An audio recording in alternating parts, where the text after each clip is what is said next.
تاریخ میں ایک ایسا شخص بھی گزرا ہے جو امام مہدی علیہ السلام کی قیادت میں جہاد کرنے کا بے حد شوق رکھتے تھے، مگر وہ زمانہ امام مہدی علیہ السلام کا زمانہ نہ تھا، مگر انہیں ایک ایسی ترکیب سوجی جس سے وہ آنے والے وقت میں امام مہدی علیہ السلام کی جہاد میں حصہ لے سکیں۔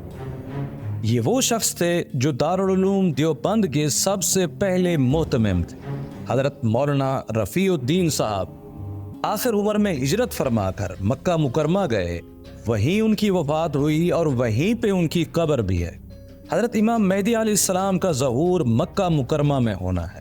دوسری طرف یہ حدیث بھی انہیں معلوم تھی کہ نبی کریم صلی اللہ علیہ وسلم نے شیبی خاندان کو فتح مکہ کے موقع پر بیت اللہ کی چابیاں دی تھی، اور بیت اللہ چونکہ قیامت تک باقی رہے گا، اس لیے مکہ میں چاہے سارے خاندان ہی کیوں نہ اجڑ جائیں، شیبی خاندان قیامت تک باقی رہے گا۔ اس سب کو دیکھتے ہوئے انہیں ایک ترکیب سوچی کہ جب یہ خاندان قیامت تک باقی رہے گا تو لا محالہ ظہور مہدی کے زمانے میں بھی یہ خاندان موجود رہے گا۔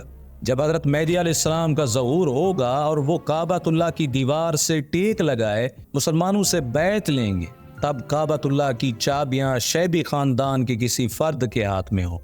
چنانچہ انہوں نے ایک حمائل شریف اور ایک تلوار لی اور ایک خط حضرت مہدی علیہ السلام کے نام لکھا۔ اس خط کا مضمون یہ تھا: فقیر رفیع الدین دیوبندی مکہ معظمہ میں حاضر ہے اور آپ جہاد کی ترتیب کر رہے ہیں۔ ایسے مجاہدین آپ کے ساتھ ہیں جن کو وہ اجر ملے گا جو غزوہ بدر کے مجاہدین کو ملا تھا۔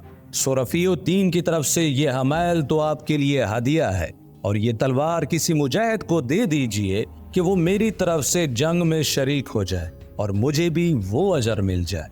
اور یہ تینوں چیزیں شیبی خاندان والوں کے سپرد کی اور ان سے کہا کہ تمہارا خاندان قیامت تک رہے گا، یہ حضرت مہدی علیہ السلام کے لیے امانت ہے۔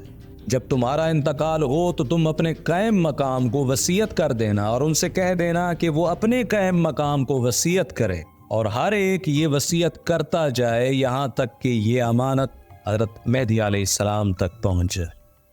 ناظرین، آپ کو کیا لگتا ہے کہ یہ صحیح کیا انہوں نے، اور کیا یہ دور وہی دور ہے حضرت امام مہدی علیہ السلام کا؟